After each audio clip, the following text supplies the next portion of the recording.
¿Qué tal, gente? ¿Cómo están? Hola, doctor. Hola, profe. Vamos a hablar sobre el síndrome de derrame pleural. En algunos textos pueden ser que encuentre con el nombre de síndrome de interposición líquida, porque el neumotórax fue el síndrome de interposición gaseosa. Entonces es probable que encuentren por ahí algún tipo de material que tenga con esa nomenclatura.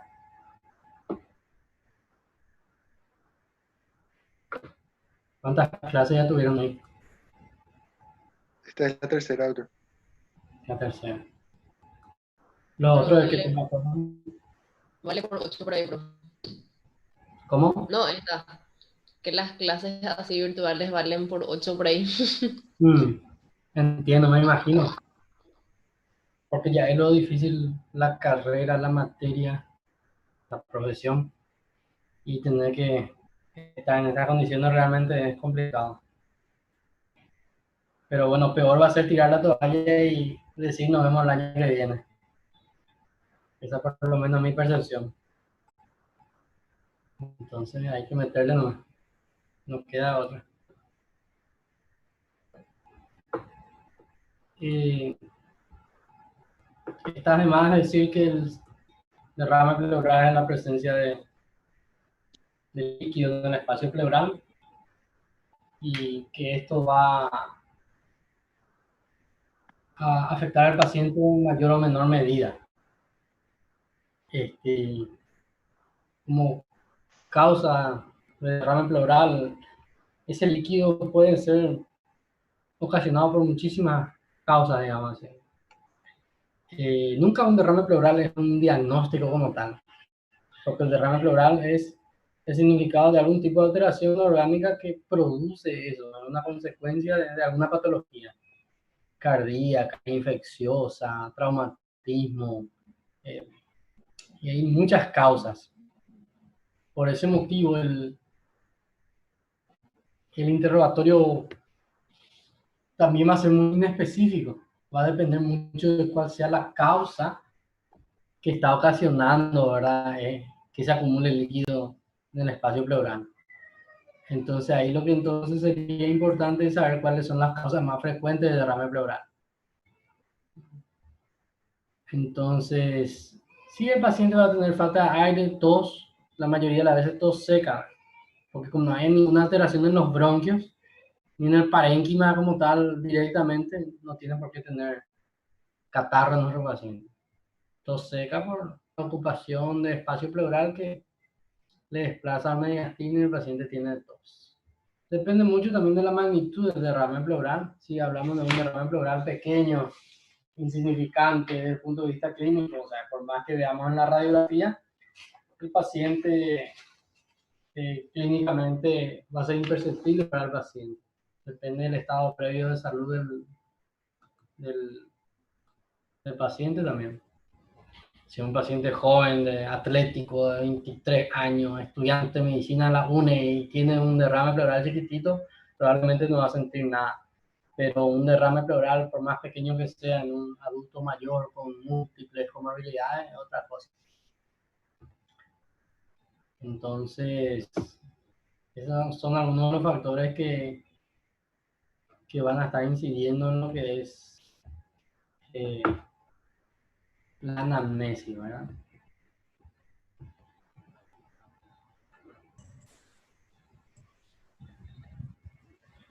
Entonces va a depender mucho de la magnitud, como le había explicado. Ustedes pueden ver este derrame pequeñito, ¿verdad? Se puede ver.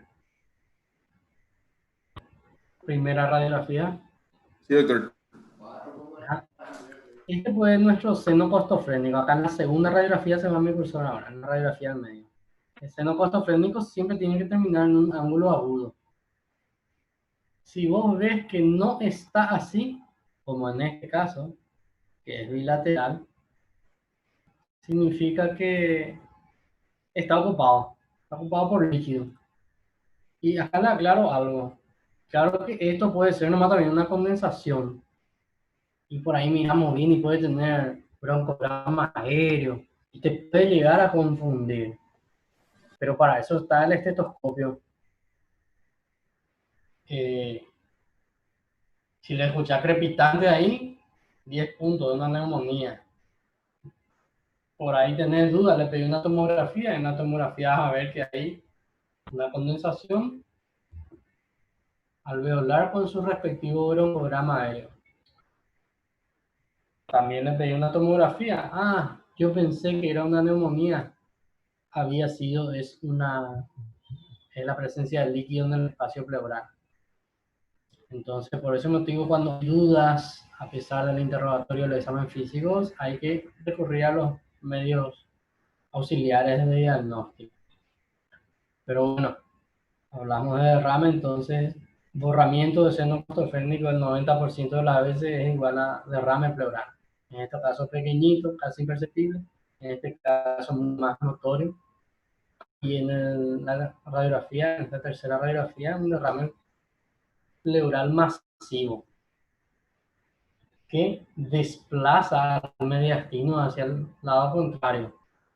Aquí está la sombra de la tráquea que está desplazada hacia el lado contrario. Aquí está mi sombra cardíaca que prácticamente llega aquí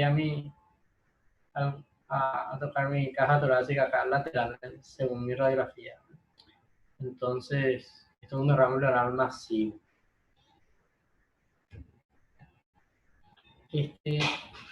Aquí en nuestro país, las tres causas más frecuentes de derrame pleural son la neumonía adquirida en la comunidad. Ahí está escrito NAC, NAC, neumonía adquirida en la comunidad. La tuberculosis, que está ahí como TBC, y la neoplasia. La neumonía adquirida en la comunidad es una patología aguda, con inicio hace 5 o 7 días. La tuberculosis con inicio subagudo, por lo menos 15 días de inicio de síntomas. Y la neoplasia generalmente tiene inicio un poquito más crónico. El paciente te dice que empezó con síntomas hace 1 mes, 2 meses, 3 meses, 6 meses. Y lo que nos va a ayudar a diferenciar son los síntomas acompañantes o algunas situaciones clínicas acompañantes. Paciente con neumonía, todo catarro amarillo y el típico dolor en punta de costado. El paciente con tuberculosis típicamente tiene fiebre por las tardes o por las noches, con una sudoración abundante, pérdida de peso e inapetencia. Y paciente con algún tipo de cáncer, algún tipo de enfermedad maligna también va a tener su pérdida de peso.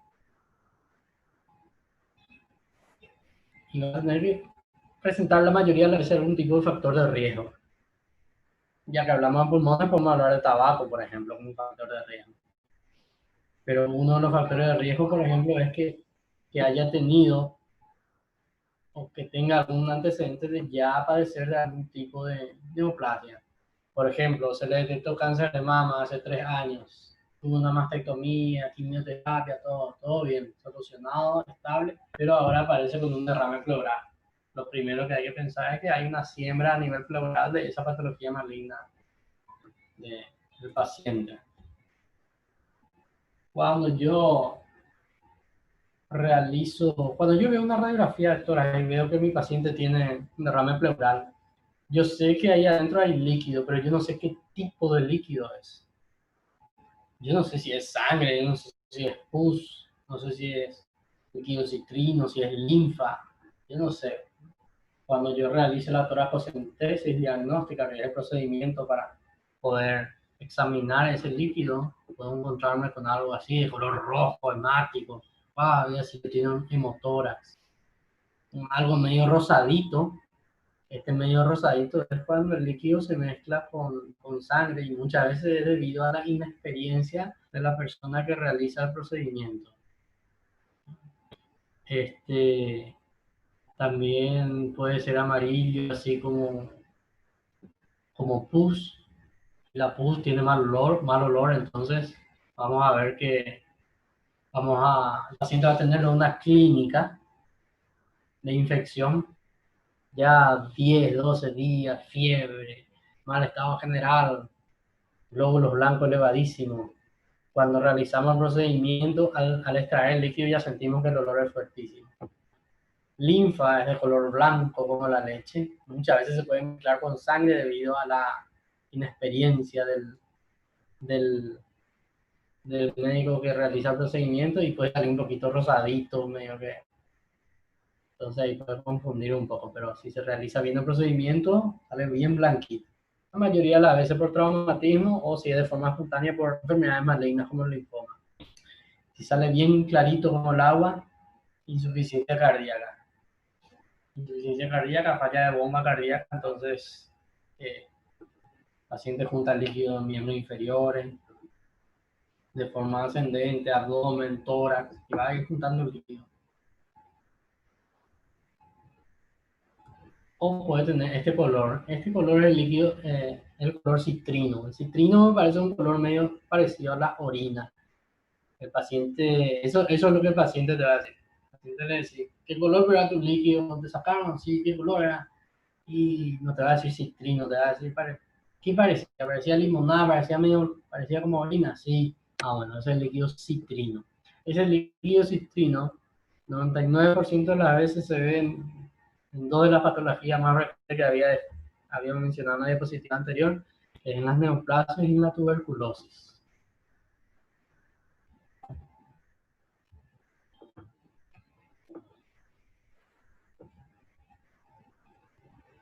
Entonces,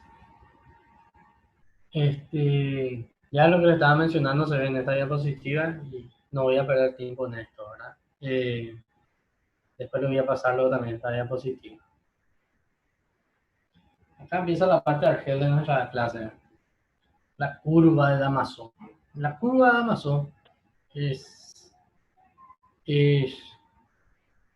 la curva formada por la presencia de líquido pleural en la presencia de líquido en nuestro espacio pleural. Esa curva inicia siempre en el lado sano, en la región posterior, en el hemitórax sano. Aquí tenemos líquido. ¿Y qué pasa del otro lado? Generalmente la presencia del líquido lo que hace es desplazar las estructuras mediastinales que se encuentran en la línea media hacia el hemitórax contralateral. Entonces empieza esa línea de Damasón en el hemitórax sano de la región posterior. Va subiendo, va subiendo, va subiendo, viene por aquí, subescapular, tiene su punto máximo de altura a nivel de la línea media axilar y después va descendiendo, línea mamilar, aquí, región anterior del tórax y termina aquí en la región anterior. ¿Qué es lo que nosotros vamos a hacer? Hay veces incluso que yo ya he visto médicos que con objetivos académicos, cuando le sacan la remera al paciente, agarran un marcador, un pincel y empiezan a dibujar por el tórax del paciente. La verdad que a veces es incómodo eso para el paciente, pero si tenemos uno de esos pacientes colaboradores, hasta que se le podría pedir eso. Doctor, una pregunta. ¿Cómo Sí. nosotros sabemos hasta qué punto, por ejemplo, tengo que subir mi... Y ahora vamos a ver. Ah, perdón, yo pensé que... Sí. Y depende siempre de la cantidad de líquido que tengo. Esa curva que mostré recién, así como esa curva que se ve en esta imagen, es a modo de ejemplo. A veces esa curva puede estar súper alta, puede estar súper baja, o a veces el líquido puede abarcar todo el tórax, ¿verdad? Digamos así, cuando un derrame pleural masivo. Entonces yo voy a tener tres elementos aquí. Mi curva de Damazón o línea de Damazón, mi triángulo de Garland y mi triángulo de Broco.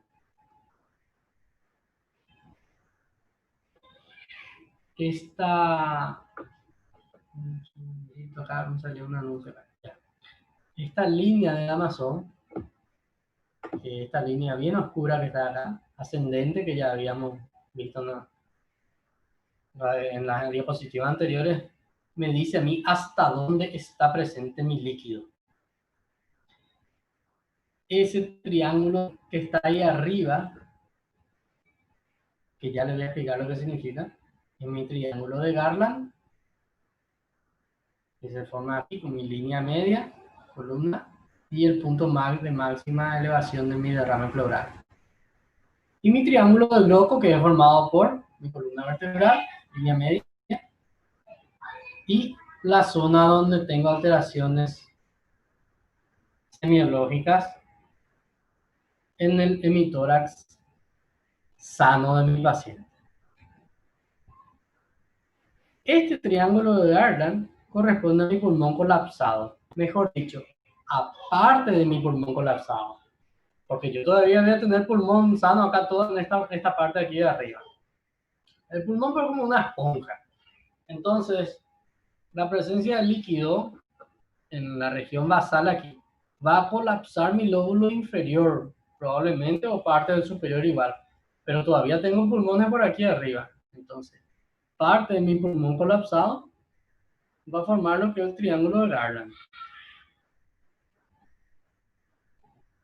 Esto aquí es mi pulmón contralateral, que va a tener sus características semiológicas que vamos a escribir en la siguiente radiografía, que va a estar dañado producto de aquel mediastino que está desplazado hacia su lado por la presencia del líquido. Y aquí arriba de Garland otra vez, yo tengo un segmento pulmonar que es compensador, que es una zona de SCODA, se le llama. No sé si en la siguiente diapositiva está escrito, ¿verdad? Que es la parte que va a compensar todo lo que aquí abajo está dañado.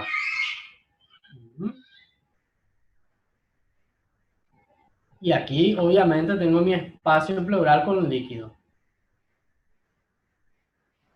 Entonces, este es mi derrame pleural y aquí yo estoy identificando las áreas que me van a ser útil a mí para identificar la presencia de líquido, para saber cómo el paciente va a ir evolucionando también, porque se supone que a este derrame pleural yo le voy a indicar algún tipo de tratamiento X. El tratamiento que le ponga dependiendo de la enfermedad que tenga. Y yo voy a ir controlando a mi paciente internado con el correr de los días, con mi semiología, con mi radiografía, para ver si esto va descendiendo, va aumentando, está empeorando, cuál es la situación de mi paciente. Ahí le decía el escodismo. Ese término casi no está escrito en ningún lado, pero es esa zona de compensación del pulmón que está sano. A mí realmente me disgusta que exista todavía el término submatidez.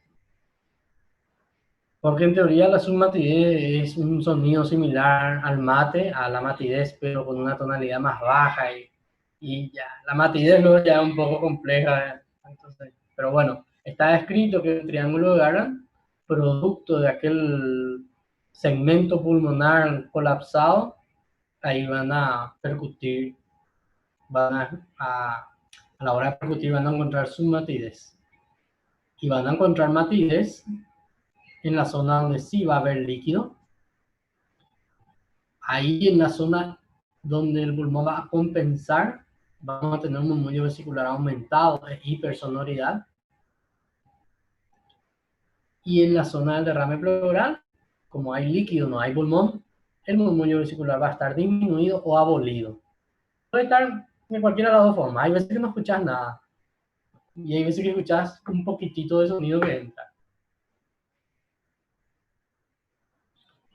Las vibraciones vocales igual pueden estar disminuidas o abolidas. Va a haber matidez y van a tener esas alteraciones raras y poco utilizadas en lo que es la ocultación de la voz.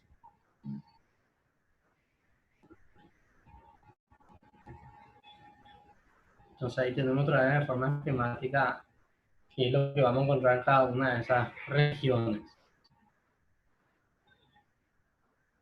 Ahí tenemos la curva.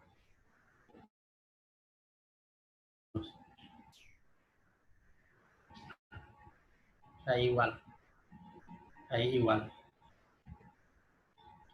Entonces, si el derrame pleural es masivo, es gigantesco, y mi paciente es flaquito, se puede notar un abombamiento de su tórax, producto de esa excesiva cantidad de líquido que tenemos ahí en el tórax. No siempre nomás se ve eso, pero tiene que darse eso, que tu paciente sea medio flaquito y que él tenga abundante cantidad de líquido. Evidentemente va a estar disminuido en el lado afectado, que también va a depender siempre de la cantidad de líquido. Si tiene poco líquido, su expansibilidad torácica va a estar conservada. Sin embargo, si la cantidad de líquido es significativa, ahí sí va a estar disminuida. Igual que en la palpación. Sí. Doctor, yo tengo una pregunta antes. Si es que puedes volver, por favor, a los triángulos. Sí, vamos para atrás. Sí, viste que yo había leído que en el triángulo de Garland hay una hipersonoridad. Sí, entiendo. Y después vos dijiste ahora que se escucha tu matidez. Y ahí tipo estoy medio confundida. Entiendo tu confusión. Y es verdad que hay partes donde dice eso, pero realmente esa hipersonoridad es arriba del triángulo de Garland. ¿Por qué? Porque es la zona donde tu pulmón quiere compensar pues, el daño. Ese triángulo de Garland corresponde a un pulmón que está colapsado. Y como está colapsado, no entra mucho aire y no vas, ni nunca te vas a poder tener un murmullo vesicular conservado, así como un hipertimpanismo. Justamente porque el pulmón en vez de estar así, está así en esa parte, achicharrado.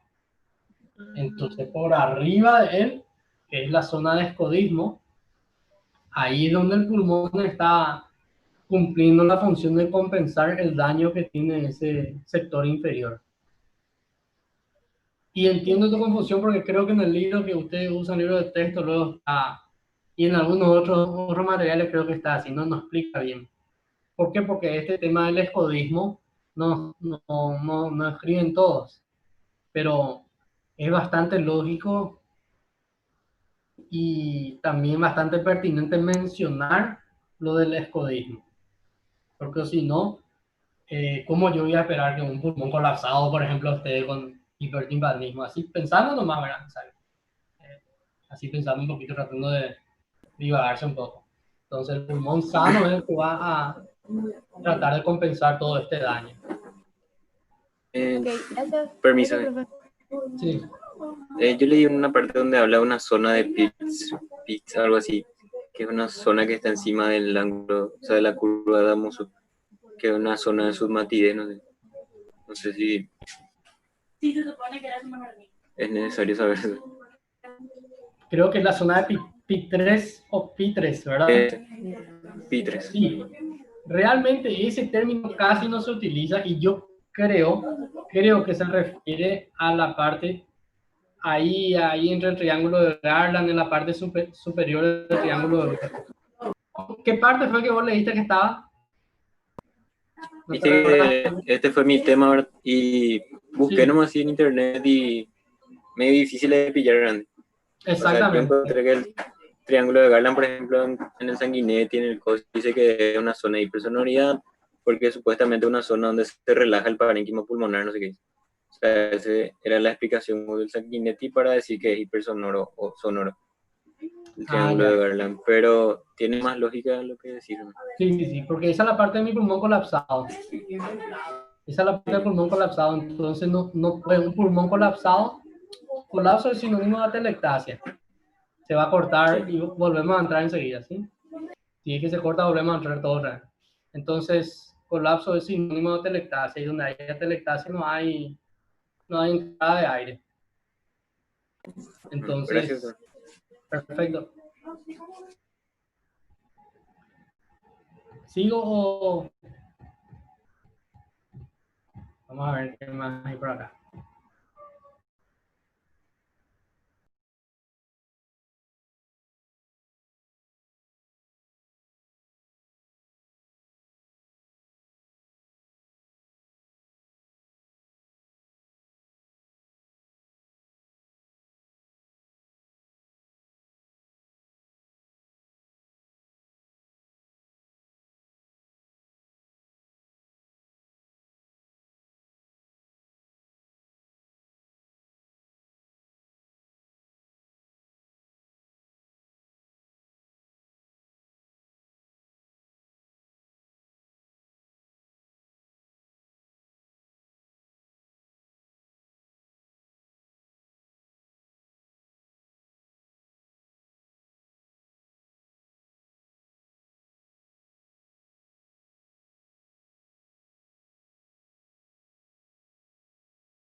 Es una especialidad que se fue dejando de lado, entonces prácticamente al final lo que más te sirve son los libros más viejos. Doctor, Ok. pero para el examen, ¿cuál nos recomendás leer? El Cosio. El Cosio es el libro rojo grandote ese, ¿verdad? No sabemos más cómo es porque la copia nomás la tenemos, profe. Ah, ya. Entonces creo que es rojo grandote, pero es el Cosio. El Cosio es.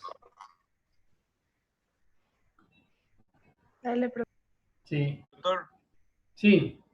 no llegué a leer derrame pleural en el libro de Cosio, pero ¿la línea de Amazo se dibuja con la percusión o cómo se dibuja? Con la percusión, Con la exactamente. Qué buena pregunta. La verdad es que con tu ocultación también podés, pero es así. es una línea que vos vas a dibujar teniendo en cuenta tu palpación, tu percusión y tu ocultación. Esos tres te van a ayudar a delimitar. Es más, te digo más, muchas veces, los tres pues se complementan. Muchas veces, de repente, no ocultaste bien, tenés duda de ocultación, pero percibiste bien a la hora de palpar.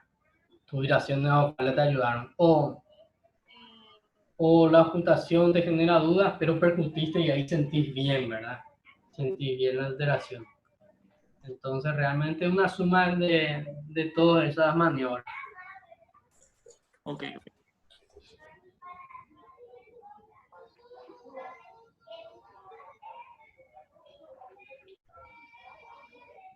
Cuando tengan que hacer una historia clínica, la mayoría de las veces los alumnos cuando tienen historia clínica para hacer y tienen un examen o tienen una presentación, se van, buscan pacientes que están internados y piden sugerencias a los internos, a los residentes.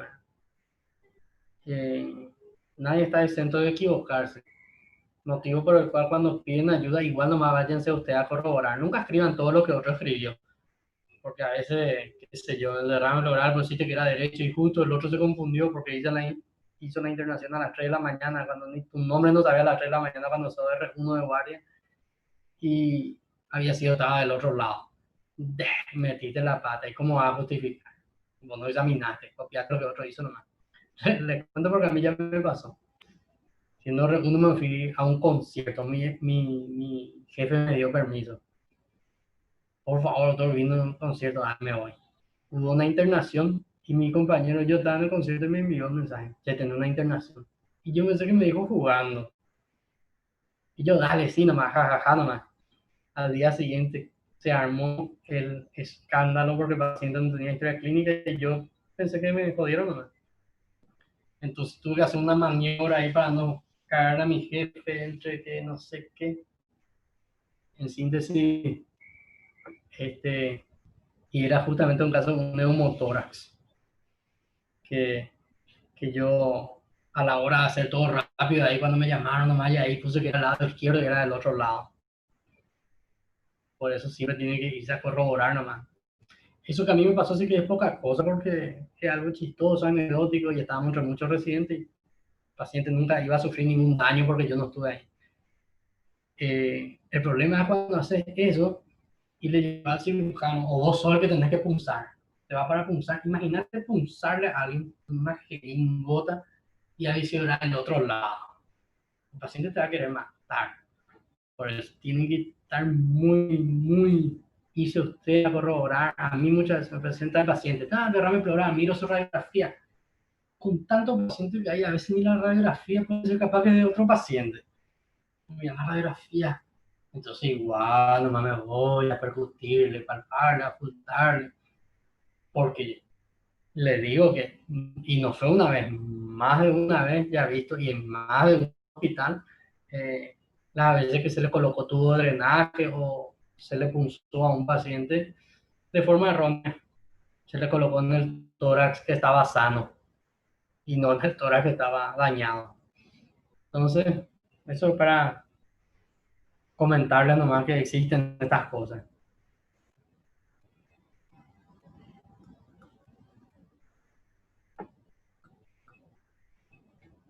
Se ve ahí la diapositiva, ¿verdad?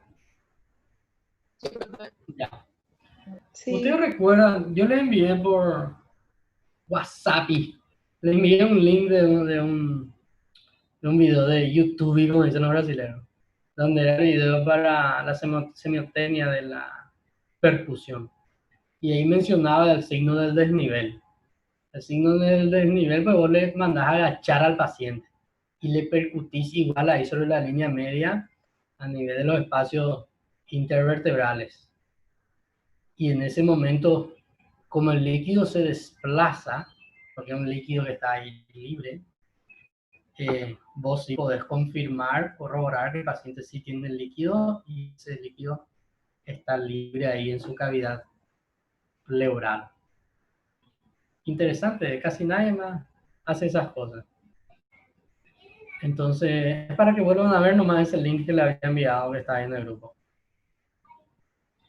Acá pues menciona, ahí en la última estrofa, dice que hay un roce pleural antes que aparezca el derrame. Y ese es demasiado fantástico, en serio que es muy fantástico, porque tiene que ser que vos le ocultes al paciente antes que le aparezca su derrame. Eso está escrito en algunos libros, pero en serio que es muy fantástico. ¿Cómo yo voy a saber? Tiene que ser una casualidad tremenda para que yo le oculte al paciente antes que aparezca su derrame. Entonces, si está escrito en esta diapositiva es porque tiene que estar nomás ahí.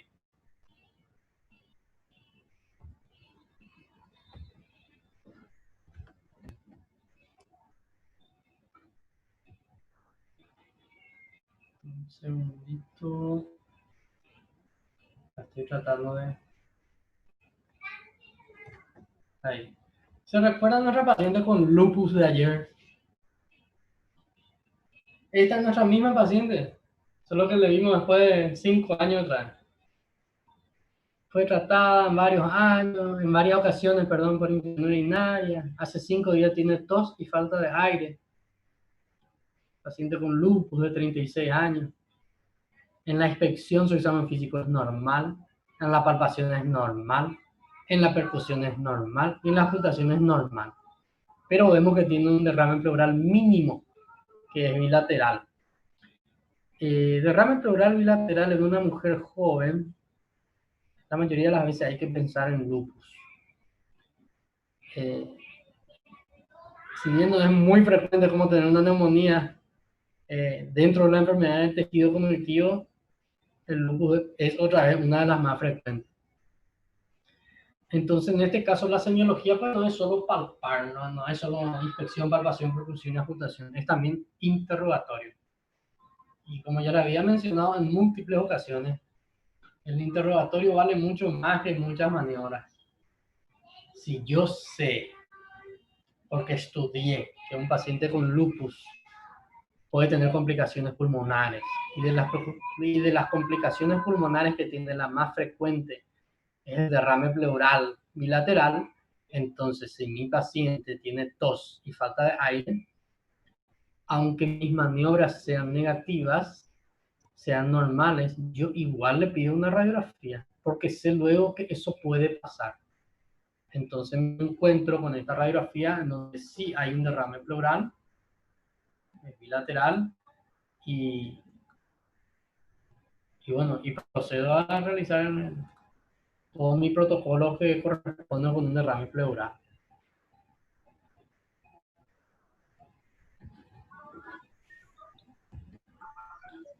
Acá está nuestro paciente de ayer otra vez. El mismo paciente de 76 años, hipertenso, que su tratamiento no hace bien. Es que tiene tos, falta de aire. Inspección normal, palpación normal, perfusión normal. Y en la ocultación, igual que ayer, tiene crepitantes bilaterales. La insuficiencia cardíaca es una entidad que ocasiona también derrame pleural bilateral. Pero ese líquido inicialmente no está en los espacios pleurales. El paciente va a tener líquido en el espacio intersticial de su parénquima pulmonar y por eso va a tener esos crepitantes. Pero es un indicio de que mi paciente no está compensado y que si le pido una radiografía yo ya puedo encontrar un derrame pleural. O que si le reviso a él y no le traté y le reviso después de 2 días, ya no voy a encontrar esos crepitantes, ya voy a encontrar mi flujo vesicular disminuido, abolido, porque sí va a tener derrame pleural bilateral. Entonces, el derrame pleural bilateral en paciente adulto mayor, la mayoría de las veces pensar en una insuficiencia cardíaca.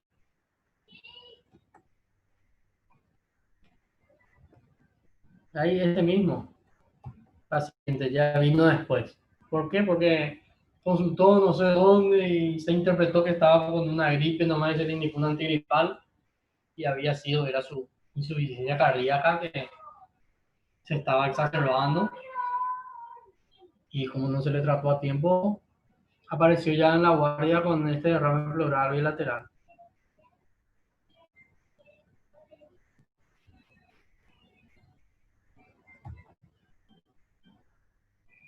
El derrame pleural, pues la mayoría de las veces adopta esta forma de la derecha, con una concavidad hacia arriba.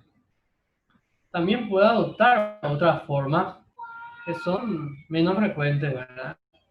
¿Por qué? Porque muchas veces el líquido cuando está dentro del espacio pleural puede ponerse grumoso, puede ponerse pastoso, puede adherirse a la pleura, a la caja torácica, puede infectarse y ya no va a ser solamente un líquido que va a estar ahí clarito y feliz, sino que puede tener pus, entonces a veces adopta otro tipo de conformaciones en la radiografía de tórax. Puede enquistarse, esa pleura se puede engrosar y va a formar como paredes finas que le van a delimitar. Loculaciones.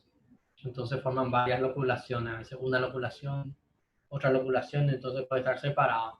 Lo mejor que te puede pasar es que el paciente tenga derrame pleural, que esté libre ahí en el espacio pleural. Si ustedes tienen un paciente con derrame pleural con esta radiografía de la derecha, tienen que hacerle una semiología con mucha tranquilidad. Y pueden animarse a hacer una punción, una trafocentesis. Pero sí les aconsejo que si llega el día, el momento de estos años de estudiantes que tienen ustedes, en que ven un derrame pleural masivo como este, que solo tiene aquí esta partecita de arriba sin líquido, estos son los pacientes óptimos para practicar la toracocentesis. Debido a la excesiva cantidad de líquido que tiene, entonces las posibilidades de que uno, al equivocarse en el procedimiento por inexperiente, pueda dañar al paciente son mínimas, por la excesiva cantidad de líquido que tiene. Por más que te equivoque un poquito, igual en el momento que le drenes ese líquido al paciente, el paciente va a estar feliz y agradecido porque va a poder respirar mejor. Aquí un derrame pleural masivo que desplaza totalmente el mediastino hacia el lado contralateral.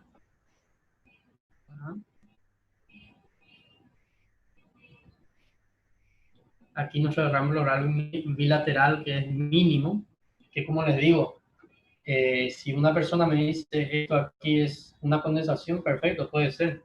Es un derrame, perfecto, puede ser también. ¿Qué dice el resto de tu semiología? ¿Crepita o tiene murmullo vesicular disminuido? ¿Cuál es el cuadro clínico del paciente? ¿Cuáles son sus antecedentes?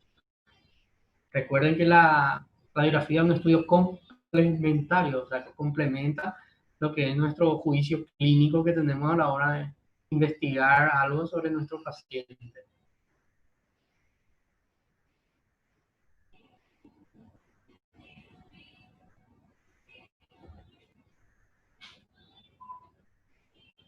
¿Qué esto es?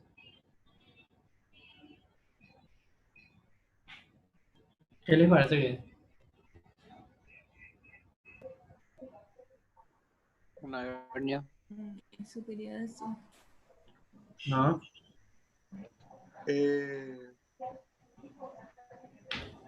Aire. Neumotórax. No. Una hernia diafragmática. Pues eso no es neumonía, lo guardo. Sí, es una neumonía. Neumoperitoneo. No, es una neumonía. Esto está todo blanco y aquí se ven el broncograma aéreo. ¿Ven estas partecitas que parecen como ramitas de árboles o caminitos? Ese Y esa broncograma. cosa que está abajo, doctor. ¿Cuál? Ese. Este es mi diafragma y acá mi cámara gástrica. Pero mi diafragma está intacto ahí, todo tranquilo. ¿Y por qué digo que está en lóbulo superior? Porque yo le hago una radiografía lateral y veo que aquí abajo está libre. Y aquí arriba está mi condensación. Por este motivo es que le digo que nunca pueden afirmar en qué sector, en qué lóbulo está una lesión sin tener una radiografía de tórax lateral. Si quiero que se fijen cuando tengan tiempo en la clase de radiografía que les pasé. Ahí explica todo esto, hay 500, hay muchos ejemplos y explica cómo vas a hacer para poder delimitar desde dónde es el lóbulo superior y desde dónde es el lóbulo inferior. O sea que aunque yo tenga una lesión de aquí arriba hasta aquí abajo, que esté abajo, no significa que tenga que ser esto del lóbulo inferior y viceversa. Es para que vean esa clase de radiografía. Esta es la última radiografía. Y esta radiografía a mí, la última diapositiva ahora. Esta diapositiva me molesta muchísimo, porque los países de primer mundo, ellos siempre son mejores que todo el mundo. Entonces, esta imagen está en la normativa de derrame pleural de la Sociedad Española de Medicina Pulmonar, la Sociedad Española de Neumología, y pone ahí, tabla 2, etiologías más frecuentes del derrame pleural. Y pone como 455 ejemplos por ahí de enfermedades. Y si yo busco aquí, vamos a buscar un poquito acá, para divagarnos nomás ya. Dice la sarcoidosis. Yo he visto 10 pacientes con sarcoidosis en 15 años de profesión. Después vamos a ver un poquito acá. Algo medio raro. Aspergillosis broncopulmonar alérgica. Ya tuve 2 pacientes en 15 años de profesión, pero no se presentaron con derrame pleural. O sea que, si ellos te entregan un documento donde te dice que estas son las etiologías más frecuentes del derrame pleural, no sé, si esto es frecuente, no sé. Tienen que saber lo que es frecuente en su medio. De hecho, que ni en España esto no va a ser así. Siempre hay que ir de lo más general a lo más específico. Yo no me voy a sentar ahora a leer la vasculitis de Church-Strauss porque he visto que es una causa de derrame pleural. Está bien que yo sepa que es la vasculitis de Church-Strauss, pero en otro contexto, en mis ratos libres para leer porque no es una entidad frecuente. Tengo que saber que las causas más frecuentes de derrame pleural espontáneos son neumonía, tuberculosis y las neoplasias. Y si le ponemos en cuarto lugar estaría la insuficiencia cardíaca. Eso que no estoy hablando de traumatismo, porque si hablamos de trauma, los pacientes que tienen traumatismo de tórax, la mayoría de ellos tienen hemotórax, acumulación de sangre en el espacio pleural. Yo tenía un compañero en la facultad que mientras yo me sentaba a leer diabetes, él estaba leyendo alveolitis alérgica extrínseca y venía y sobraba otra vez. Che, ¿te enteraste que el tratamiento de la alveolitis alérgica extrínseca es con corticoide sistémico? Después llegaba el día del examen y el tipo se iba al mazo. Porque siempre se pagaba muy mal. Aquí hay que optimizar los recursos, optimizar nuestras neuronas. Tenemos que irnos de lo más amplio a lo más específico. Entonces, esto es lo que tenía para ustedes sobre derrame pleural. ¿Se comprendió bien esto? Sí, doctor. Espectacular. Súper. Dale. De todos modos, si hay dudas, ustedes saben que me pongo a disposición de ustedes para poder aclarar aquellas dudas vía WhatsApp. Perfecto. Sí, doctor. ¿Clase, Gracias. clase de qué tienen ahora? Ahora ya nada, por suerte. No, ni Oye, es esta feira. Y nadie puede salir. Van a comer sándwichitos nomás en su casa, entonces. Cafecito. Sí. Igualmente, mucha fuerza. Que tengan un buen fin de semana. Muchas gracias, doc. Dale. Suerte. Igualmente. Chao. Chao, chao. Chao.